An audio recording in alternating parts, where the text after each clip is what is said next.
İlham Perim, Eşref Şemizade.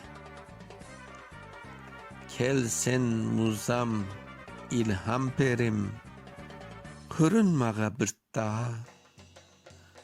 Oğullarım saydem men, kel eşit son sözümnü.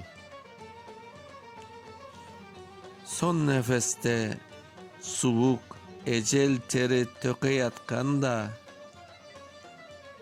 sıypap soğuk mannayımны, yumdur nursuz közümnü. Moskova'nın fevral ayı, yollar tolu insanga. Torgayçıklar, balaçıklar çuğuldaşa az barda. Her bir yakta ömür kaynay, külgü kaynay. Benim ise endi tuyam, bir ayağım mezarda.